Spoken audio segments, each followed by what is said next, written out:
अस्सलामुअलैकुम। बुलेटिन में खुशामदीद। मैं हूँ शाहजेब अहमद और मैं हूँ सबा शेख। बुलेटिन में सबसे पहले जिक्र नवाज शरीफ की रवानगी और वतन वापसी का। वजीर आजम के मुआविन खुसूसी शहजाद अकबर कहते हैं, लगता है नवाज शरीफ किसी की अंडरस्टैंडिंग से बाहर गए, लेकिन हुकूमत की नवाज शरीफ से कोई अंडरस्टैंडिंग नहीं हुई। मुश्किल तो ये है कि मगर नवाज शरीफ को वापस जरूर लाएंगे। शहजाद अकबर ने कहा कि चौधरी शुगर मिल्स आले शरीफ का केस है। दूसरा केस सिर्फ शहबाज शरीफ खानदान का है। 2007 के बाद शहबाज खानदान ने टीटीएस के जरिए लूट का बाजार गर्म किया। सलमान शरीफ ने अकेले 3.5 अरब की मनी लॉन्ड्रिंग की। शहबाज शरीफ को मफरूर बेटे सलमान को बुलाना चाहिए। शहजाद अकबर ने कहा कि चौधरी शुगर मिल्स में गैर मुल्की खानदान भी शामिल है। 4 गैर मुल्कियों के नाम पर बड़ी रकम डाली गई, जिसकी तफ्तीश बाकी है। हुकूमत पंजाब को इसके ऊपर इसकी तहकीक करनी चाहिए कि मेडिकल बोर्ड से ये सवाल ज़रूर होना चाहिए, क्या ये वाकया ही सही मानों में उनकी वो कंडीशन थी जो उस वक़्त के मेडिकल बोर्ड ने प्रेजेंट की। और अगर आप इसका सियासी तज्ज़िया करें तो बात तो यही लगती है कि शायद किसी की अंडरस्टैंडिंग से गए। आपकी तो नहीं थी, गवर्नमेंट की अंडरस्टैंडिंग तो नहीं थी? देखिए, अंडरस्टैंडिंग हमने तो जो इन्होंने शवाहिद हमारे सामने पेश किए, हमने उन शवाहिद के ऊपर अंडरस्टैंडिंग की। अब अगर ये जहाज़ वाले के साथ मिले हुए थे या लेबॉर्ट्री वाले के साथ मिले हुए थे तो उसकी अंडरस्टैंडिंग हो सकती है। हुकूमत की उस तरह की कोई अंडरस्टैंडिंग तो वापस तो आप नहीं ला सकते अब उन्हें? नहीं, वापस तो हम बिल्कुल ला सकते हैं और इंशाल्लाह हम उनको वापस लाएंगे। ऐसी भी आसान नहीं होगी कि सुबह तशरीफ़ ले आएंगे। आएंगे तो ये मुश्किल से, लेकिन इंशाल्लाह अगर गवर्नमेंट का रिजॉल्व रहेगा तो वापस आएंगे। मरीम नवाज जो हैं ये एकदम खामोश होती हैं लंबे अरसे के लिए, फिर ये बोलना शुरू करती हैं। ये नून लीग की क़यादत की भी जंग है कि क़यादत किसने करनी है। तो जब मरीम साहिबा को ये एहसास होता है कि शायद शहबाज साहब जो हैं वो लीड ले रहे हैं, तो उस वक़्त कुछ ना कुछ वो आके रंग में भंग डालने की कोशिश करती हैं और फिर उसके बाद बैकफुट पे भी चली जाती हैं। उनकी एक बहुत बड़ी फ़िक्र जो है वो उनको अपने चचा की है कि जब वो पार्टी के अंदर थोड़ा सा भी मजबूत होने लगते हैं तो वो कोई ना कोई एक ऐसा नया बयानिया खड़ा करके ये याद कराती हैं कि लीडरशिप की दावेदार मैं भी हूँ। जेल से कौन करता है रब्ता कि मेरी जान छुड़ा दे? नहीं, जाहिर बात है जो जेल जाता है, व्हाट्सएप आप ये देखिए, जो बंदा जेल जाता है मियां साहब भी गए थे वो तो जेल से तो उनको देखें यही उनकी फरमाइश होती है। मियां साहब की जैसे फरमाइश रोटी की होती थी हमेशा। मतलब जो बंदा जिस स्टेज पे होता है उसको वहाँ पे कोई रिलीफ चाहिए होती है। अब किसी की इशू अगर ज़िंदगी में खाना है तो उनको अच्छा खाना चाहिए, तो वो चीज़ें चलती रहती हैं। तो अच्छा खाने के लिए वो फिर चले गए बाहर। बिल्कुल, आप देखिए ना, वो जो घूमते फिरते आपको नज़र आते हैं सड़कों के ऊपर, वो अच्छे खाने की तलाश में नज़र आते हैं। कहीं कॉफ़ी पी रहे हैं, कहीं सैंडविच खा रहे हैं। तो शहजाद साहब ये फिर गलती हो गई है? देखिए, मैं समझता हूँ कि गलती की बात नहीं है, कंपैशन की बात है। हमें इस वक्त खदशात ज़रूर हैं। देखिए, जो लीडर होता है ना उसकी ऊपर बड़ी रिस्पॉन्सिबिलिटी होती है। क्यों, ये किस किस्म के लीडर हैं? जब बुरा वक्त आता है तो वर्करों को छोड़ के भाग जाते हैं। वर्करों के लिए पंजाब पुलिस और आपके लिए जनाब ऑक्सफोर्ड स्ट्रीट। यहाँ पे जो बात अप्रूवर्स भी कर रहे हैं वो corroborate हो रही है डॉक्यूमेंट्री एविडेंस के साथ, क्योंकि ये सारा मनी लॉन्ड्रिंग के केस में बैंकिंग ट्रांजैक्शंस होती हैं, बैंक के दस्तावेज होती हैं। उनको अपने उस मफरूर साहबजादे सलमान शहबाज को भी वापस बुलाना चाहिए, क्योंकि वो इस केस का एक मरकजी किरदार है। 3-3.5 अरब रुपए की तो मनी लॉन्ड्रिंग सिर्फ उसके अकाउंट में हुई है, तो उसका यहाँ होना बड़ा ज़रूरी है। तो शहबाज शरीफ साहब के ऊपर फ़र्ज़ है, जहाँ पे उन्होंने लाहौर हाई कोर्ट को अपने भाई की भी गारंटी दी हुई थी, साथ साथ ये बेटे को भी बुलाएं। एक मनी लॉन्ड्रिंग जो है बड़े ख़ानदान के तौर पे की जा रही है। ये जो केस फाइल हुआ है ये सिर्फ शहबाज शरीफ ख़ानदान, इसके अंदर मियाँ शरीफ बाकी आले शरीफ शामिल नहीं है, ये सिर्फ शहबाज शरीफ ख़ानदान। क्योंकि देखिए, फैमिली के अंदर एक स्प्लिट तो है, इसमें तो कोई दूसरी राय नहीं है कि जो लायन शेयर है, जो बड़ा हिस्सा है लूट का, वो नवाज शरीफ साहब को मिला। नवाज शरीफ से आगे उनकी साहबजादी मरीम साहिबा को मिला, हुसैन को मिला। शहबाज शरीफ और इनका खानवादा जो है वो ये समझता था कि इन्हें कम हिस्सा मिला, लेकिन चूँकि ये मुमलक खुदादाद जो है इनकी अपनी जागीर है, तो 2006-07 के बाद जब ये पाकिस्तान वापस आए तो इन्होंने अपनी लूट का बाज़ार गर्म किया, और अपनी लूट का जो बाज़ार गर्म किया उससे जो दौलत कमाई, वो ये वाला रेफरेंस है जो शहबाज शरीफ साहब का है। शहबाज शरीफ के बच्चों के जो बिजनेसेस हैं, जिसमें फीड का काम है, मुर्गी का काम है, दूध दही का काम है, या कुछ पावर प्लांट्स लगाए, वो सारे 2006-7 के बाद शुरू होते हैं। उन सब कारोबार को करने के लिए जो सीड मनी है, जो बेसिक पैसा है, वो इन टीटीओ में से निकाला जाता है। ये वही मनी लॉन्ड्रेड का पैसा है जो सुलेमान शहबाज के अकाउंट में आता है, हमजा शहबाज के अकाउंट में आता है, नुसरत साहिबा के अकाउंट में आता है, इनके मशीराओं के अकाउंट्स में आता है, अली इमरान के अकाउंट्स में आता है। वहाँ से ये दिखाते हैं कि जी हम ये इन्वेस्ट कर रहे हैं अपने बिजनेस के अंदर। उसमें सब हैं चौधरी शुगर मिल। देखिए, चौधरी शुगर मिल तो बेसिकली वो आले शरीफ का केस है, जिसमें हमजा शहबाज भी है, शहबाज शरीफ भी हैं, मरियम भी हैं, यूसुफ भी है, वो सारे हैं। ये वो मशहूर लूता वाला केस है जिसमें पैसे दिखाए गए हैं कि लूता ने इनको पैसे दिए हैं, जबकि लूता खुद आके 164 का बयान दे के जाता है जी कि मैंने इनकी इन्वेस्टमेंट मेरा शुगर में कोई कारोबार नहीं है। चौधरी शुगर मिल में कुछ कैरेक्टर्स ऐसे हैं जो पाकिस्तान में नहीं हैं, जिस तरह से उसमें एक सऊदी ख़ानदान है, 3-4 लोग हैं जिनका नाम इस्तेमाल करके मेजर पैसा डाला गया है। उनकी तफ्तीश होना बाकी है। वो शवायद ज़ाहिर बात है पाकिस्तान से आने हैं, तो बाहर से आने हैं, तो उसमें थोड़ा टाइम लग रहा है। बदली मुल्क है और वो कहेंगे नहीं रहने दे तो ये इससे बच जाएंगे। देखिए कहाँ से बचेंगे भट्ट साहब, ये हर जगह जहाँ हाथ लगाएं वहाँ से इनकी मनी लॉन्ड्रिंग की दास्तान निकलती है। नया केस जो मरीम नवाज का आया है वो ग्रीन जोन वाला, ये केस है मिस यूज़ ऑफ अथॉरिटी का। ठीक है, मिस यूज़ ऑफ अथॉरिटी का केस ऐसा है कि एक चचा हैं, वो वज़ीर आला हैं सूबे के। वो एक अच्छे भले एरिया जहाँ पे चारों तरफ इंडस्ट्रियलाइजेशन है, वहाँ पे ज़मीन का रेट ज़्यादा है, वो उसके एक चंक को ग्रीन जोन डिक्लेयर कर देते हैं। जब ये हो जाता है और उसके बाद उनकी ही भतीजी वहाँ पे हज़ारों एकड़ के हिसाब से ख़रीदारी करती है, और अगर अब कहते हैं कि बाकी लोगों ने भी ख़रीदी है, बाकी लोगों के चचा वज़ीर आला पंजाब नहीं थे। देखिए हिल मेटल वाले केस में जो पैसा आगे मरियम साहिबा को गया, उसके ऊपर मैं समझता हूँ वहाँ पे उनको बड़ी ढील मिल गई, और मरियम को उस केस के अंदर बिल्कुल वो बेनिफिशरी थी, शामिल नहीं किया गया। लेकिन अब मरियम को इस केस में 2 चीज़ें का सामना करना पड़ेगा। एक तो ये कि एक मिस यूज़ ऑफ अथॉरिटी की वो बेनिफिशरी हैं, दूसरा उनको ये भी बताना पड़ेगा कि ये पैसा उनको कहाँ से आया। तो बार बार जिस चीज़ से हमें डराया जाता है अपोजिशन की तरफ से, वो ये कहा जाता है कि कल आपकी भी बारी आनी है। ये तो एक मुझे ऐसे लगता है कि अगर हम इनकी बात मान लें तो ये तो होगा पैक्ट ऑफ क्रुक्स, कि चोरों का मुआहदा हो जाए आपस में।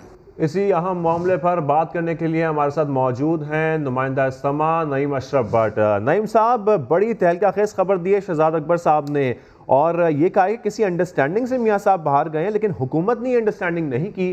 तो कोई इशारा दिया ये अंडरस्टैंडिंग किसने की है फिर? बिल्कुल शाहजेब, आपका सवाल बिल्कुल दुरुस्त है और ये बड़ी बात है एक बड़े बंदे की जानिब से, क्योंकि इससे पहले अगर किसी और वज़ीर ने की है तो शायद उनका इतना वज़न ना हो, उनको इतना संजीदा ना लिया जाता हो। मैं नाम नहीं ले रहा, लेकिन शहजाद अकबर का कहना ऐसे ही है जैसे वज़ीर आज़म कह रहे हैं, क्योंकि ये सबसे क्लोज़ यही है काबीना के ऐसे रुकन हैं कि जो वज़ीर आज़म के करीब तरीन हैं, और जो केसेस हैं अपोजिशन के वो उनको सबको ये देखते हैं।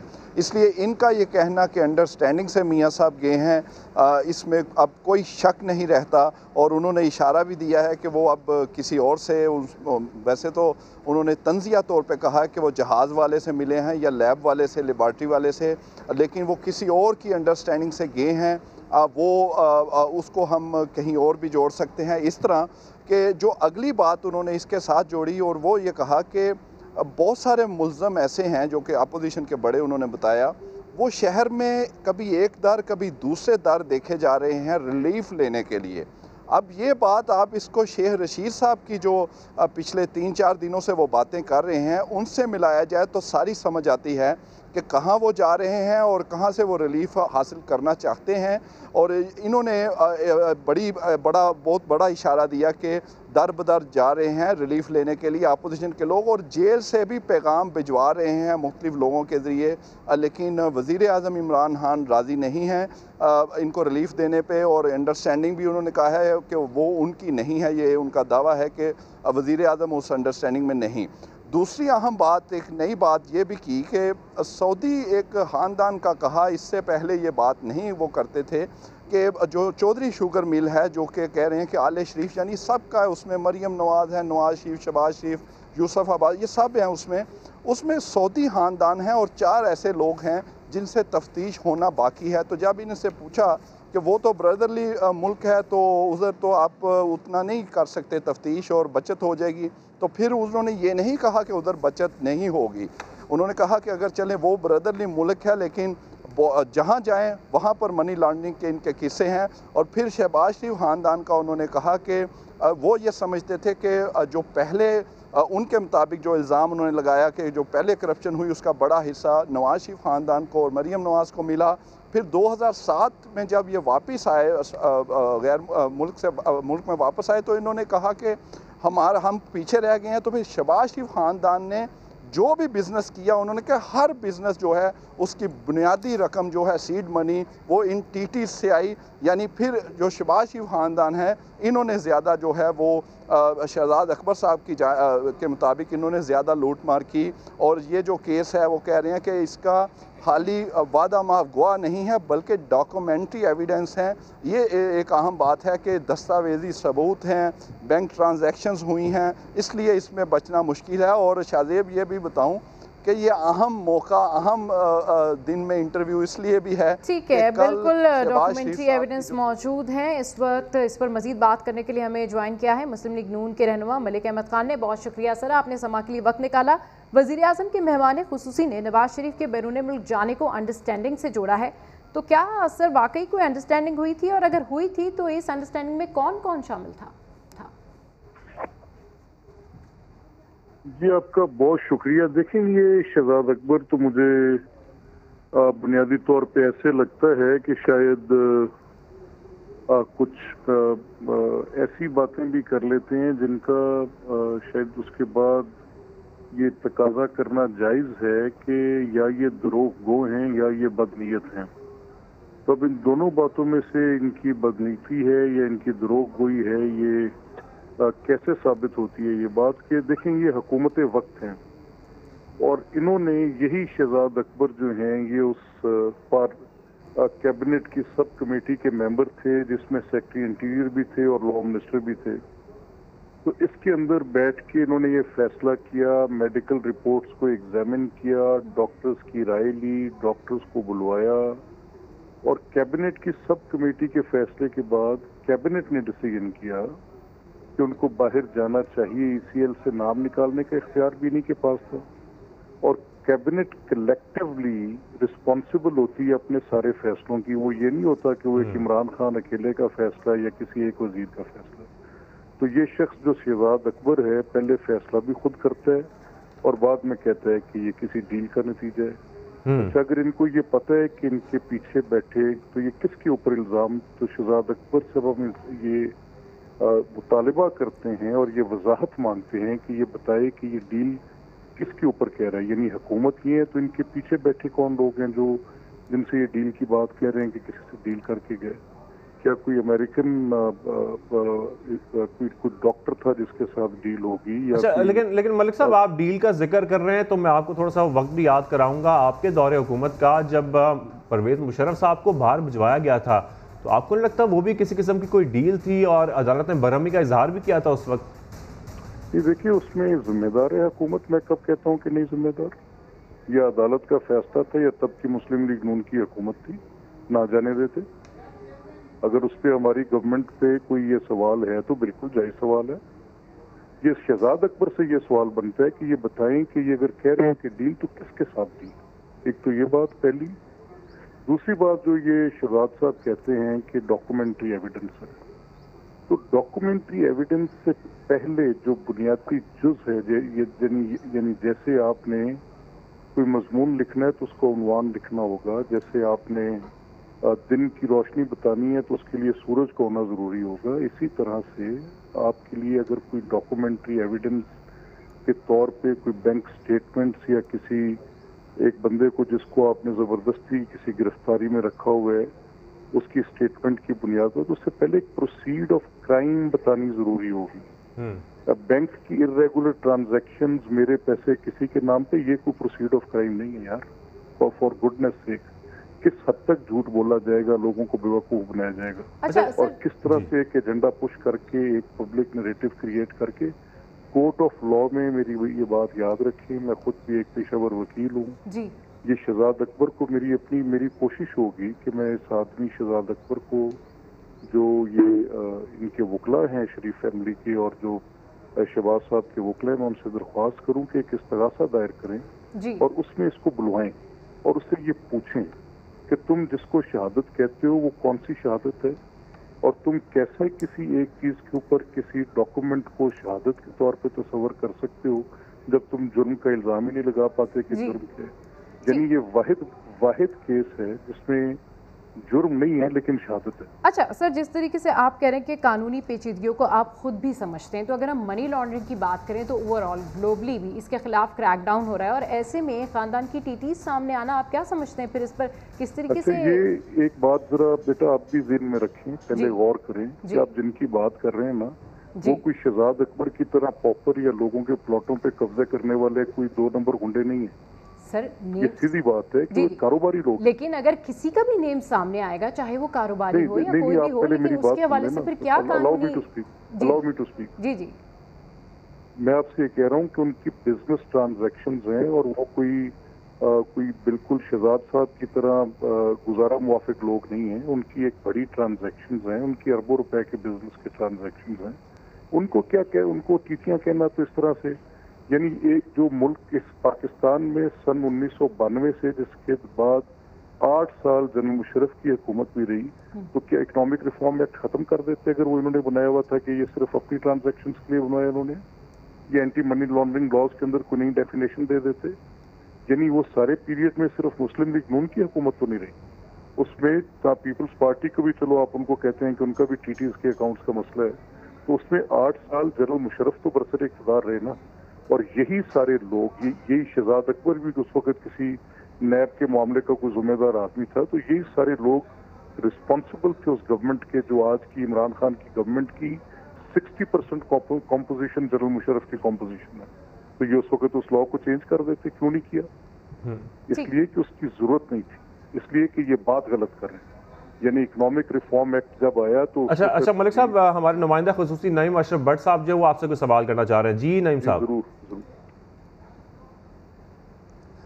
मलिक साहब, ये जो बात उन्होंने की है कि रिलीफ लेने के लिए ये जो मुल्ज़मान हैं ये शहर में यानी इस्लामाबाद इकट्ठे नज़र आते हैं, कभी एक दरवाज़े पर कभी दूसरे दरवाज़े पर रिलीफ लेने के लिए जा रहे हैं, और इसी को अगर जोड़ा जाए शेख साहब की बातों से जो कि पिछले 4-5 दिन से वो मुख्तलिफ मुलाकातों का कह रहे हैं, कुछ आपके जो क़यादत है वो मान भी रही है, कुछ वो नहीं मान रहे, तो क्या ये रिलीफ और ये जो एक दरवाज़े दूसरे दरवाज़े जाना, ये वही मुलाकातें हैं जिनका शेख रशीद कह रहे हैं, या उन्हीं से रिलीफ लिया जा रहा है?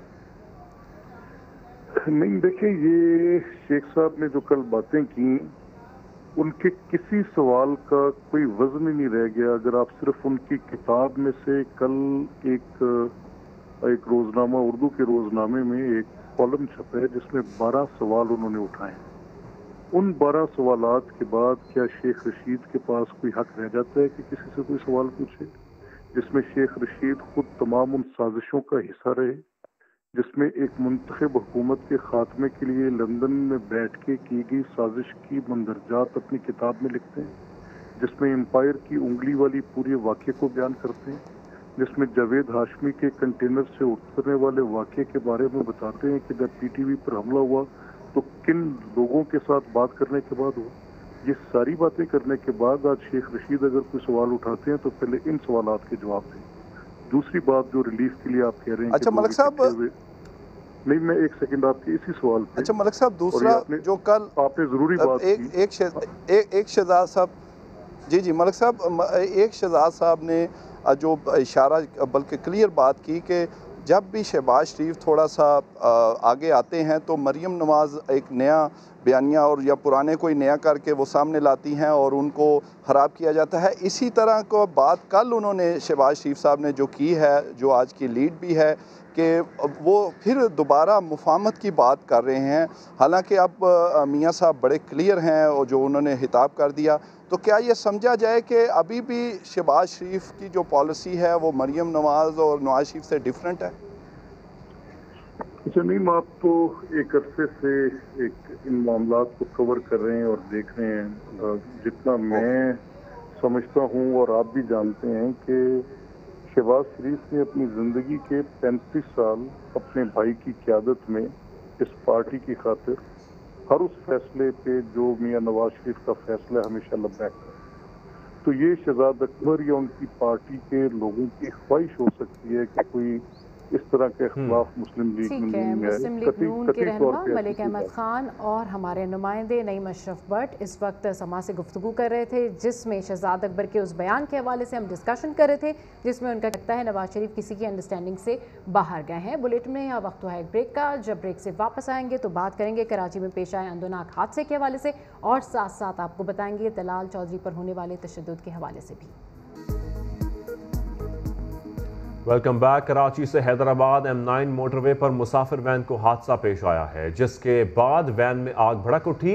वाक़े में 15 अफराद जाँ बहक हो गए। एनी शाहिद के मुताबिक वैन के आगे वाली कार का बोनट टूट कर गिर गया। ड्राइवर ने बचने की कोशिश की, लेकिन तेज रफ्तार वैन कलाबाजियां खाती हुई कच्चे में जा गिरी और शोले बुलंद हो गए। वजीर आला सिंध और वजीर ट्रांसपोर्ट ने वाक़े का नोटिस लेते हुए रिपोर्ट तलब कर ली। M9 मोटरवे पर खौफनाक हादसा। हैदराबाद से कराची आने वाली सड़क पर चलती कार का बोनट अचानक खुलकर उड़ा तो पीछे आने वाली बदनसीब मुसाफिर वैन के ड्राइवर ने बचने की कोशिश की। इसी दौरान तेज रफ्तार वैन बेकाबू हुई और कलाबाजियां खाती हुई कच्चे में जा गिरी, जिसके बाद आग भड़क उठी। हादसे के फौरी बाद मोटरवे पुलिस के साथ साथ रेस्क्यू टीमों ने इमदादी कार्रवाइयां शुरू की। हादसे में जांबहक अफराद की मैयतें अब्बासी शहीद अस्पताल कराची और 8 जख्मियों को हैदराबाद के सिविल अस्पताल मुंतकिल किया गया, जबकि शदीद जख्मी 5 अफराद कराची के बर्न सेंटर में जेर इलाज हैं। हादसा कैसे पेश आया? दिलखराश वाक़े में बच जाने वाले मुसाफिर शाहरुख ने सब बता दिया। कार जा रही थी, कार का कोई गेट गिर गया, पता नहीं अल्टो थी, पता नहीं कौन सी, मुझे याद नहीं। उसका गेट गिरा तो उससे हाईएस्ट अनबैलेंस हुई, कच्चे में इसने 4-5 बार चक्कर लेकर गिर गई। जब लेकर गिरी तो सिलेंडर फटा तो मैं जैसे निकलने लगा तो एकदम से आग लग गई। जांबहक अफराद की शनाख्त बायोमेट्रिक से भी मुमकिन नहीं। लाहिकीन गम में नढाल हैं। लाशें काबिल शनाख्त ना होने पर 15 में से 14 मैयतों के DNA सैंपल्स लेने के बाद लाशें सोहराब गोट सर्दखाने पहुंचा दी गईं। दूसरी जानिब वजीर आला सिंध और वजीर ट्रांसपोर्ट ने वाक़े का नोटिस लेते हुए रिपोर्ट तलब कर ली। कैमरामैन टीम और साथी रिपोर्टर अहमद रहमान के साथ यासिर हुसैन, समा, कराची। M9 मोटरवे पर नूरियाबाद के करीब गुज़िश्ता रात होने वाले खौफनाक हादसे में 15 अफराद लुक़मा अचल बन गए। हुक्काम का कहना है जिस कार की वजह से वैन को हादसा पेश आया, इसे अभी तलाश किया जा रहा है। मजीद जानते हैं सऊद बिन मुर्तज़ा से, जो इस वक्त M9 मोटरवे पर मौजूद हैं। जी सऊद, अपडेट कीजिए। जी बिल्कुल, गुज़िश्ता रोज़ M9 मोटरवे पे अफसोसनाक वाक़या पेश आया। मेरे पीछे कैमरामैन मोहसिन आपको दिखाएं, ये वो हाईएस है जो कि मुसाफिरों से भरी हैदराबाद से कराची आ रही थी और इस मुकाम पर खौफनाक हादसा हुआ जिसमें जलकर मुकम्मल तौर पर तबाह हो चुकी है। अब तक 15 अफराद इस हादसे में जाँ बहक हो चुके हैं, जिसमें बच्चे, ख़वातीन भी शामिल हैं। बताया जा रहा है कि ये हाईएस इस मुकाम पर जब आ रही थी तो एक कार थी जिसका बोनट उड़ा है, जो ओवरटेकिंग के दौरान और वो इस पर लगा है और ये बेकाबू होकर यहाँ आई और जलती रही। इसमें जो अफराद थे वो तकरीबन 15 अफराद झुलस कर इसमें जाँ बहक हो गए, जबकि 5 अफराद कहा जा रहा है कि सिविल अस्पताल बंस वार्ड कराची मुंतकिल किए गए, जो शदीद ज़ख्मी हालत में हैं वहाँ पर उनको ट्रीटमेंट किया जा रहा है। जबकि जो 8 कम ज़ख्मी थे उनके हवाले से बताया गया है हुक्काम की जानिब से कि उनको हैदराबाद वापस रवाना कर दिया गया, वहाँ मुंतकिल कर दिया गया। ये M9 का ट्रैक है जिसके बिल्कुल साथ ही ये यहाँ पर आके जली और उसके बाद तबाह हो गई। जो इसमें सवार मुसाफिर थे उनका जो सामान या कपड़े, चप्पल या जो दीगर चीज़ें थी जो या सामान वो कैरी कर रहे थे खाने पीने का, उसके जो बाकियात हैं वो यहाँ पर सिर्फ नज़र आ रही हैं और इंतहाई खौफनाक हादसा है। मोटरवे हुक्काम का कहना है कि इस हवाले से तहकीकात जो है ज़िला इंतज़ामिया और नूरियाबाद पुलिस भी कर रही है। नूरियाबाद में ही इसका मुकदमा दर्ज होगा और जो CCTV फुटेज है वो हासिल की जा रही है ताकि मजीद शवाहिद जमा किए जा सकें। गुज़िश्ता रात पेश आने वाले खौफनाक हादसे में 15 कीमती जानें चली गईं। हादसे का शिकार गाड़ी में एक खातून का दामाद, बेटी और नवासी मौजूद थी। नवासी मौजूदा तौर पर बच गई। दामाद तशवीशनाक हालत में सिविल बर्न वार्ड में ज़ेर इलाज है, जबकि बेटी का कुछ पता नहीं चल पाया। मजीद जानते हैं सलमान अहमद से। जी सलमान, इसकी बेटी के हवाले से कुछ पता चला है? तलाश जारी है? कि गुज़िश्ता रात जो अफसोसनाक वाक़या पेश आया, उस हादसे में कई कीमती जानें चली गईं। यहाँ पर सिविल अस्पताल के बंस वार्ड के बाहर मैं मौजूद हूँ, जहाँ पर एक ख़ातून मौजूद है जो कि गम से नढाल है। उनका कहना है कि जो गाड़ी हादसे का शिकार हुई उसमें उनका दामाद, उनकी बेटी और उनकी नवासी थी। नवासी को तो खिड़की से जो है वो शीशा तोड़ के बाहर फेंक दिया था इनके दामाद ने, जिसकी वजह से वो जो है वो मौज़ाना तौर पर बच गई। लेकिन इनकी जो बेटी है वो लापता है। इसके अलावा जो इनका दामाद है वो बहुत ही तशवीशनाक हालत में इस वक्त सिविल अस्पताल के बस वार्ड मौजूद है। हमारे साथ वो फहमीदा खातून मौजूद हैं जिनकी बेटी लापता है। तस्वीर भी दिखाइएगा अपनी बेटी की और बताइएगा कि कहाँ कहाँ आप दर बदर घूम रही हैं अपनी बेटी को तलाश करने के लिए। मैं सिवल, जिना, अब्बासी, हैदराबाद के जिना अस्पताल, सारे अस्पतालों में फिर ली हूँ। जहाँ यह हादसा हुआ है वहाँ मेरे बच्चे गए हुए, लेकिन ना कोई पता नहीं चल रहा। वो बोले इधर कोई आई नहीं है मदिया। अब अब्बासी में 9 लाशें रखी हुई हैं, उसके अंदर कह रहे आप DD टेस्ट करवाओ, वो करवा रहे हो। मुझे मेरी बच्ची चाहिए, मुझे कुछ भी नहीं चाहिए, ना मुझे धन चाहिए किसी की, ना दौलत चाहिए, मुझे मेरी बेटी चाहिए बस। उनकी बेटी लापता है जिसकी वजह से ये दर बदर की ठोकरें खा रही हैं। हैदराबाद, कराची और यहाँ पर अब सिविल अस्पताल, तमाम अस्पतालों में इन्होंने जो है वो ढूंढ लिया, लेकिन इनकी बेटी का कुछ पता नहीं चल रहा। जी ठीक है सलमान, आपका शुक्रिया। खबरों का सिलसिला आगे बढ़ाएं और आपको बताएं खातून MNA को हिरासा करने का मामला या डकैती। फैसलाबाद में लीगी रहनुमा तलाल चौधरी पर हमला किसने किया, क्यों किया, गुत्थी अभी तक न सुलझ सकी। वाक़े के बाद की वीडियो सामने आ गई। खातून MNA के भाई ने तस्दीक की कि हमला उनके घर के करीब ही हुआ, लेकिन वो मुलव्विस नहीं है। फैसलाबाद में मुस्लिम लीग नून के रहनुमा तलाल चौधरी पर मुबैना हमला। 3 रोज तक लाहौर के अस्पताल में जेरे इलाज रहे। लीगी रहनुमा पर किसने हमला किया, कब किया और क्यों? सोशल मीडिया पर तूफान खड़ा हो गया। भांत भांत की बोलियां बोली जाने लगी। मामला 3 दिन तक दबा रहा। हलचल मची तो पहले तलाल चौधरी के वीडियो क्लिप मंजर आम पर आए, जिनमें वो जख्मी दिखाई दे रहे हैं। इन्होंने मेरा फड़ के फोन, मेरी आखिरी लोकेशन इत्थे आ, मेरी बाजू टुटी है। SP साहब नु बुला लो, सुहेल चौधरी साहब नु कहो कि तलाल साहब जल्दी जनाब नु पहुंचना पैना। धीरे धीरे कहानी खुलना शुरू हुई। पता चला कि तलाल चौधरी को 23 सितंबर की रात मुस्लिम लीग नून की खातून MNA के घर के करीब निशाना बनाया गया था। यके बाद दीगरे तलाल चौधरी के भाई और चाचा के बयानात भी सामने आए। दोनों ने वाक़े को अलग अलग अंदाज में बयान किया। तलाल के भाई बिलाल चौधरी ने हमले की तस्दीक की, जबकि चाचा ने कहा कि हमला नहीं हुआ बल्कि तलाल घर में सीढ़ियों से गिरकर जख्मी हुए हैं। तलाल चौधरी के वीडियो क्लिप सामने आने के बाद सीढ़ियों से गिरने वाला बयान तो बेमानी हो गया है। मेरी बाजू टूटी है। SP साहब नु बुला लो। तलाल चौधरी पर तशद्दुद आखिर किया किसने? खातून MNA के भाई भी ला इल्म है। हमारे घर की स्ट्रीट पे या उस सड़क पे कुछ इशू हुआ है, हमारे घर के बीच में कोई तो, लेकिन हमें भी कोई महसूस हुआ था बाहर कोई फायरिंग या कोई इस तरह के मामला, पता नहीं क्या, मुझे याद नहीं। अस्पताल से जारी करदा तलाल चौधरी के एक्सरे में बाजू की हड्डी पर फ्रैक्चर देखा जा सकता है। अब तलाल चौधरी का वीडियो क्लिप बयान एक तरफ है, उनके भाई, चाचा और खातून MNA के भाई के बयानात दूसरी तरफ। पुलिस का मौक़िफ़ इन सब से जुदा है। यानी दर हकीकत आखिर मामला है क्या? पिक्चर अभी बाकी है। फैसलाबाद में तलाल चौधरी के तशद्दुद का मामला। पुलिस की 4 रुकनी इंक्वायरी कमेटी खातून MNA के घर पहुंची तो खातून MNA घर पर मौजूद नहीं थी। मजीद जान लेते समा के नुमाइंदे यूसुफ चीमा से। यूसुफ, पुलिस इस मामले को सुलझाने की कोशिश कर रही है, लेकिन हम देख रहे हैं कि रिकॉर्ड बयान होना था, लेकिन MNA घर पर मौजूद नहीं है। क्या डिटेल्स हैं आपके पास? देखें बिल्कुल शाहज़ेब, पुलिस की 4 रुकनी कमेटी जो है वो यहाँ पर पहुँची है और जैसे ही खतून MP MNA के घर पे पहुँचे हैं तो उनके सिक्योरिटी गार्ड से उनकी बात हुई है। डॉक्टर अब्दुल खालिक यहाँ पर मौका पर खुद आए थे, उनसे सवालात किए कि तो उन्होंने बताया कि हमारे बीबी साहबा जो हैं वो यहाँ से इस्लामाबाद जा चुके हैं, ताहम घर पर कोई भी मौजूद नहीं है।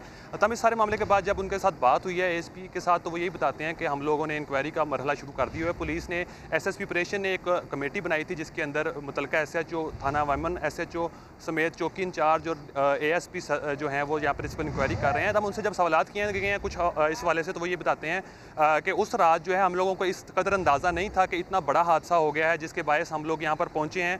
और जैसे ही मीडिया ने कल से हाईलाइट करना शुरू किया तो उसके बाद जो है इंक्वायरी के मामला शुरू हुए हैं और जब उनसे सवाल किया इंक्वायरी के मामला शुरू हुए हैं। यूसुफ चीमा, बहुत शुक्रिया। ASP डॉक्टर अब्दुल खालिक ने समा से गुफ्तगू में बताया कि तलाल चौधरी के बाजू टूटने वाली कोई बात नहीं थी। खातून MNA और तलाल चौधरी दोनों का बयान रिकॉर्ड करेंगे।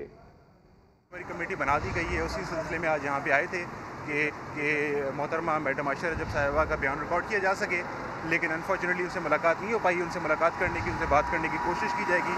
इसी तरह जो तलाल चौधरी साहब हैं उनसे भी बात करेंगे, उनका भी बयान रिकॉर्ड करेंगे। जिस तरह ये हैपनिंग्स हुई हैं, कुछ बातें सामने आ रही हैं, इस तमाम मामले को मेरा ख्याल है प्रूव करना बहुत ज़रूरी है। एक हाईलाइटेड इशू है और जब तक प्रूव नहीं करेंगे मेरा ख्याल है हम किसी नतीजे तक नहीं पहुंच सकते। बाजू टूटने वाली कोई बात नहीं थी उस टाइम पे हमारे पास, और आपको पता ही है जो कॉल्स वगैरह चली थी वो। इतना ही, एक ब्रेक के बाद हाजिर होंगे हेडलाइंस के साथ। देखते रहिए समा।